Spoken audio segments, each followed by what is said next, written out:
മുല്ലപ്പെരിയാർ തടഞ്ഞു നിർത്തുവാൻ കപ്പാസിറ്റിയുള്ള ഒരു ദൈവമുണ്ടായിരുന്നുവെങ്കിൽ കേരളത്തിലെ 3.5 കോടി ജനങ്ങളിൽ 33 കോടി ദൈവങ്ങളിൽ വിശ്വസിക്കുന്നവർ തൊട്ട് ഏകദൈവത്തിൽ വിശ്വസിക്കുന്നവർ വരെയുണ്ട് ഇല്ലേ? നമ്മെ രാവും പകലും സകല ദുരന്തങ്ങളിൽ നിന്നും ഈ ദൈവങ്ങൾ കാത്തു പരിപാലിക്കുന്നു എന്ന് മാത്രമല്ല, പരലോകത്തും കെടാത്ത തീയിൽ നിന്നും ചാകാത്ത പുഴുവിൽ നിന്നും വരെ ദൈവം നമ്മെ സംരക്ഷിക്കും എന്നാണ് നമ്മുടെയൊക്കെ വിശ്വാസം. അതാണ് നമ്മുടെ മതമേലധ്യക്ഷന്മാർ നമ്മെ പഠിപ്പിക്കുകയും ചെയ്യുന്നത്. പച്ച മനുഷ്യരുടെ കാര്യമാണ് ഞാൻ ഇനി പറയുന്നത്. സ്നേഹനിധിയായ ഒരപ്പൻ തൻ്റെ മകൻ അല്ലെങ്കിൽ മകൾ ഒരു തെറ്റ് ചെയ്തു എന്ന് വെച്ച് അവനെയോ അവളെയോ പിടിച്ച് തിളച്ച എണ്ണയ്ക്കകത്തിടുകയോ തീയിലെറുകയോ അതുമല്ലെങ്കിൽ ഏതെങ്കിലും അപകടമോ ദുരന്തമോ ഉണ്ടാക്കി കൊല്ലുകയോ ചെയ്യുമോ? ഇല്ല. അങ്ങനെയെങ്കിൽ പ്രപഞ്ച സൃഷ്ടാവായ ദൈവം അപ്രകാരം ചെയ്യുമോ? സൃഷ്ടികളെക്കാളും സൃഷ്ടാവ് എത്രയോ ഉന്നത തലത്തിൽ ചിന്തിക്കുന്ന ഒരു ശക്തിയായിരിക്കണം. കേരളത്തിൽ എണ്ണത്തിൽ രാഷ്ട്രീയക്കാരെക്കാളും പ്രബലരാണ് മതവിശ്വാസികൾ.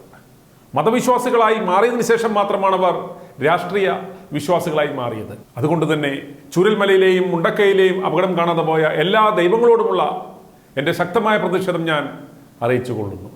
പിന്നെ ഒരപേക്ഷയുള്ളത്, ഈ മേഖലയിലുണ്ടായിരുന്ന ദൈവങ്ങളുടെ വാസസ്ഥലം മനുഷ്യർക്ക് വാസസ്ഥലം ഒരുക്കുന്നതിന് മുമ്പ് തന്നെ ഒരുക്കി കൊടുക്കണമെന്ന് അപേക്ഷിക്കുന്നു.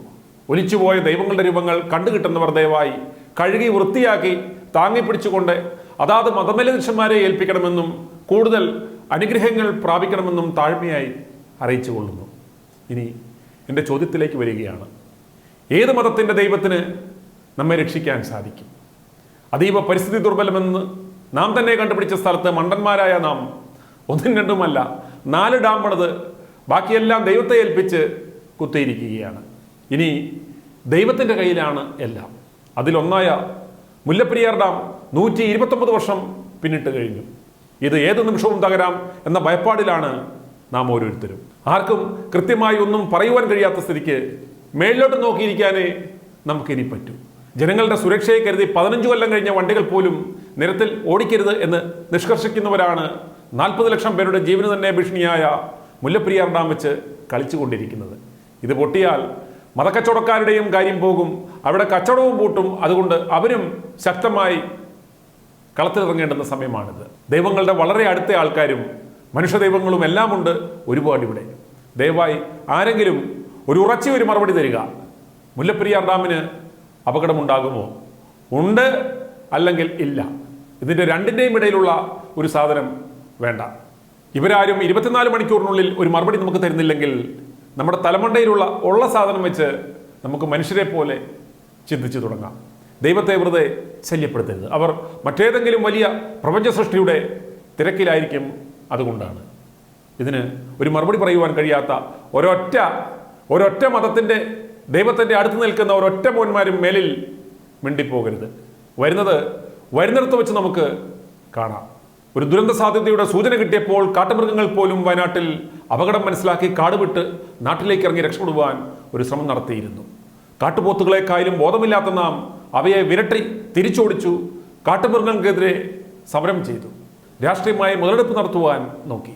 പ്രകൃതി കാണിക്കുന്ന അടയാളം മനസ്സിലാക്കുവാനുള്ള ബുദ്ധി നമുക്കോ നമ്മുടെ ശാസ്ത്രജ്ഞന്മാർക്കോ ഇല്ലാതെ പോയി. ദുരന്തത്തിൽപ്പെട്ട ഒരു പ്രായമായ അമ്മയ്ക്കും കുടുംബത്തിനും കാട്ടുകൊമ്പൻ കാവലാളായി നിന്നപ്പോൾ മൃതശരീരത്തിൽ കിടന്ന സ്വർണവും രക്ഷാപ്രവർത്തകരുടെ പണിയായതും വരെ വയനാട്ടിൽ മോഷണം പോയി എന്ന് കേൾക്കുമ്പോൾ നാം സ്വയം ചോദിക്കണം, നമ്മൾ എങ്ങനെ ദൈവസൃഷ്ടിയാകുമെന്ന്. ഇനി വിഷയത്തിലേക്ക് വരാം. ഓയിൽ ആൻഡ് ഗ്യാസ് മേഖലയിൽ സേവനമനുഷ്ഠിക്കുന്നവർക്കറിയാം, പ്ലാന്റിൽ അപകടകരമായ എന്തൊരു കാര്യവും കണ്ടാൽ ആ പ്ലാന്റിലെ ഏറ്റവും ചെറിയ ജീവനക്കാരന് പോലും ആ പ്ലാന്റ് സ്വമേധയാ ഓഫ് ചെയ്യാം. അവന് ഉന്നതാധികാരികളെ ബോധിപ്പിക്കുവാനോ അറിയിക്കുവാനോ അനുവാദം വാങ്ങുവാനോ ഒന്നും പോകേണ്ട. എത്രയും വേഗം പ്ലാന്റ് ഓഫാക്കി അപകട സാധ്യത ഇല്ലാതാക്കുക. അതിൽ ജോലി ചെയ്യുന്നവരുടെ ജീവൻ രക്ഷിക്കുക. Safety first. ബാക്കി എന്തും രണ്ടാമതേ ഉള്ളൂ.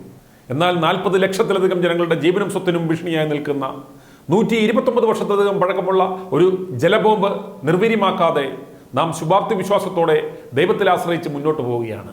എല്ലാം ദൈവം നോക്കിക്കോളും എന്ന് പറഞ്ഞ് മുണ്ടക്കൈ ചൂരൽമല ദുരന്ത സാധ്യത നമ്മുടെ ജീവിച്ചിരിക്കുന്ന ഒരൊറ്റ ശാസ്ത്രജ്ഞന്മാർക്കോ ന്യായാധിപന്മാർക്കോ സർക്കാരിനോ ജീവിച്ചിരിക്കുന്ന പ്രവാചകന്മാർക്കോ മനുഷ്യദൈവങ്ങൾക്കോ എന്തിന് ഒരൊറ്റ ദൈവങ്ങൾക്കോ പ്രവചിക്കാനായില്ല, ജനങ്ങളെ രക്ഷിക്കാനായില്ല. എന്തിന് പകുതിയിലധികം മരിച്ചവരുടെ മൃതദേഹങ്ങൾ പോലും കണ്ടെത്തി നൽകുവാൻ സാധിച്ചിട്ടില്ല. അതുകൊണ്ട് തന്നെ കേരളം എന്ന ഈ ചെറിയ പ്ലാന്റിലെ ജീവനക്കാരായ നാം ഓരോരുത്തർക്കും ഓയിൽ ആൻഡ് ഗ്യാസ് പ്ലാന്റിലെ ഒരു സാധാരണ ജീവനക്കാരൻ്റെ ചുമതല ബോധത്തിലേക്ക് ഉയർന്നു വരേണ്ടുന്ന സമയമായി. എന്തിന്? നമ്മുടെയും നാടിൻ്റെയും രക്ഷയ്ക്ക് വേണ്ടി. സേഫ്റ്റി ഫസ്റ്റ്, അതാവട്ടെ നമ്മുടെ മുദ്രാവാക്യം. ദേശീയ തലത്തിൽ തന്നെ കോമ്പിറ്റൻ്റായ പല ഏജൻസികളും മുല്ലപ്പെരിയാർ ഡാം അപകടാവസ്ഥയിലാണ് എന്ന് അർത്ഥശങ്കകൾക്കിടയില്ലാതെ റിപ്പോർട്ട് ചെയ്തിട്ടുണ്ട്. അതുകൂടാതെ UN പോലെയുള്ള അന്തർദേശീയ ഏജൻസികൾ നടത്തിയ പഠനങ്ങളിലും അന്തർദേശീയ മാധ്യമങ്ങളായ ന്യൂയോർക്ക് ടൈംസ് ഉൾപ്പെടെ മുല്ലപ്പെരിയാർ ഡാം അപകടാവസ്ഥയിലാണ് എന്ന് മുന്നറിയിപ്പ് തന്നിട്ടുണ്ട്. നമ്മുടെ നേതാക്കൾ ഇപ്പോഴും 50 കൊല്ലം ആയുസുള്ള ഡാമിൻ്റെ 999 വർഷത്തെ കരാറും കീശയിലിട്ട് ഞങ്ങൾ ഇനി എന്നാ പുട്ടുണ്ടാക്കാനാ എന്ന് പറഞ്ഞ് അണ്ണാച്ചിയുടെ കിട്ടുന്നതും മേടിച്ച് തിന്നുകൊണ്ടിരിക്കുകയാണ്. ഇത് തീക്കളിയാണ്. നാം ഓരോരുത്തരും പ്ലാന്റിലെ ജീവനക്കാരായി മാറേണ്ടുന്ന സമയമാണ്. ഡാം ഉണ്ടാക്കിയ സായിപ്പ് തന്നെ 50 വർഷം ആയുസ് പറഞ്ഞ ആ ഡാം 129 വർഷം കഴിഞ്ഞ സാഹചര്യത്തിൽ ഇതിലും പഴക്കം കുറഞ്ഞ ഡാം പൊട്ടി 10,000ങ്ങളുടെ ജീവൻ നഷ്ടപ്പെട്ട ലിബിയയിലും എന്തിന് ഗുജറാത്തിലും നടന്ന അപകടങ്ങൾ നമ്മുടെ കൺമുന്നിലുള്ളപ്പോൾ നാം എന്തുകൊണ്ടാണ് മുല്ലപ്പെരിയാർ വിഷയത്തിൽ ഇത്രയും നിഷ്ക്രിയത്വം പാലിക്കുന്നത്? ഉത്തരം വെറും സിമ്പിൾ. മലയാളികൾ വെറും വെറും മുണ്ണകളായതുകൊണ്ട്, നാം ഏതെങ്കിലും പാർട്ടിയുടെ പ്രത്യയശാസ്ത്രത്തിൻ്റെ മതത്തിൻ്റെ അടിമകളായതുകൊണ്ട്. ഉരുളുപൊട്ടി വരുമ്പോഴും അണ്ണാക്കിൽ മണ്ണ് വന്ന് നിറയുമ്പോഴും വിളിക്കണം തൂക്കുമരങ്ങളിൽ ഊഞ്ഞാലാടിയ. ഇനിയെങ്കിലും മനസ്സിലാക്കുക, ഈ പ്രകൃതിയാണ് നമ്മുടെ ദൈവമെന്ന്. പ്രകൃതിക്കെതിരെ നിൽക്കുവാൻ ഒരു ദൈവത്തിനോ ഒരു രാഷ്ട്രീയക്കാരനോ നിലവിലുള്ള ഒരു സിസ്റ്റത്തിനോ സാധിക്കുകയില്ല എന്ന്. ഇവിടെ ഉണ്ടാകേണ്ടുന്നത് ഓരോ മനുഷ്യനും മുല്ലപ്പെരിയാർ വിഷയത്തിൽ അവബോധം ഉണ്ടാവണം. ഇനിയും ഒരു ദുരന്തം വേണ്ടി വരരുത് നമുക്ക് ഈ വിഷയങ്ങളെക്കുറിച്ച് ചിന്തിക്കുവാൻ. പ്രകൃതി ആവശ്യത്തിന് മുന്നറിയിപ്പുകൾ തന്നു കഴിഞ്ഞു. ഇത്രയും അപകടാവസ്ഥയിലുള്ള മുല്ലപ്പെരിയാർ വിഷയം ഇങ്ങനെ പരിഹരിക്കപ്പെടാതെ പോകേണ്ടുന്നത് ആരുടെ ആവശ്യമാണെന്ന് നാം ആദ്യം മനസ്സിലാക്കണം. ഏതാണ്ട് 53,000-ലധികം കോടി രൂപയുടെ ഇൻടാഞ്ചിബിൾ ബെനിഫിറ്റ്സ്, പ്രത്യക്ഷമായ വരുമാനമാണ് മുല്ലപ്പെരിയാറിലെ വെള്ളത്തിൻ്റെ വരുമാനം കൊണ്ട് തമിഴ്നാടിന് ഓരോ വർഷവും ഉണ്ടാകുന്നത്. അത് നിലയ്ക്കുവാൻ തമിഴ്നാട് ഒരിക്കലും സമ്മതിക്കില്ല. സ്വന്തം അപ്പൻ്റെയും അമ്മയുടെയും മക്കളുടെയും കൂടപ്പുറപ്പുകളുടെയും ജീവൻ പോയാലും വേണ്ടില്ല, അണ്ണാച്ചിയുടെ കാശിങ്കി പോരട്ടെ എന്ന് കരുതുന്ന നരാധമന്മാരും ഈ വിഷയത്തെ ആളിക്കത്തിച്ച് ഒരു വംശീയ വിഷയമാക്കി അതിൻ്റെ പേരിൽ രാഷ്ട്ര നേട്ടം കൊയ്യുന്ന രാഷ്ട്രീയക്കാരും, എന്നാൽ അതിലെല്ലാം ഉപരി ചിന്തിച്ച് ജനങ്ങളുടെ പൊതുനന്മയെ കരുതി ഉചിതമായ ഒരു പോംവഴി കാണുവാൻ ഉതകുന്ന നിയമമുണ്ടാക്കാത്ത, നിർദ്ദേശം നൽകാത്ത ഒരു നിയമ സംവിധാനവുമാണ് നമ്മുടെ ജീവനും സ്വത്തിനും ഭീഷണിയായി നിൽക്കുന്ന ഈ ജലബോംബിൻ്റെ ഉത്തരവാദികൾ. മുല്ലപ്പെരിയാർ ദുരന്തമുണ്ടായാൽ ഉത്തരവാദികൾ മേൽപ്പറഞ്ഞവരാണ്. നമ്മുടെ സഹോദരങ്ങൾ പോയാൽ പിന്നെ ഇവറ്റകൾ ഈ ഭൂമുഖത്തുണ്ടാകില്ല എന്ന ബോധ്യം എന്നുണ്ടാകുന്നു അന്ന് മാത്രമേ ഈ പ്രശ്നത്തിന് പരിഹാരമുണ്ടാകൂ. അന്നേ ഈ പ്രശ്നത്തിന് പരിഹാരമുണ്ടാകൂ. ഈ മേഖലയിലെ വിദഗ്ധർ ITV ന്യൂസുമായി പങ്കുവച്ച ചിന്തകൾ ആദ്യം ഉളവാക്കുന്നതാണ്. ഓരോ സെക്കൻഡും നമുക്ക് വിലപ്പെട്ടതാണ്.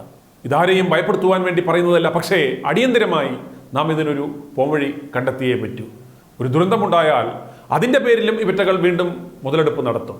ഇത് ദൈവശാപമാണ്, ലോകാവസാനത്തിൻ്റെ അടയാളമാണെന്ന് പറഞ്ഞ് ആത്മീയ അലവലാദികളും വരും ഇതിൻ്റെ നേട്ടം കൊയ്യാൻ, ഇവറ്റകൾ മുങ്ങിച്ചത്തില്ലെങ്കിൽ. അതുകൊണ്ട് നാം ഉണർന്നേ മതിയാകും. കാര്യങ്ങൾ മനസ്സിലാക്കിയേ പറ്റൂ. അതുകൊണ്ട് നമ്മുടെ സേഫ്റ്റിയാണ് ഒന്നാമത്, വികസനം രണ്ടാമത് മതി. ജീവൻ പോയാൽ പിന്നെ എന്ത് വികസനം?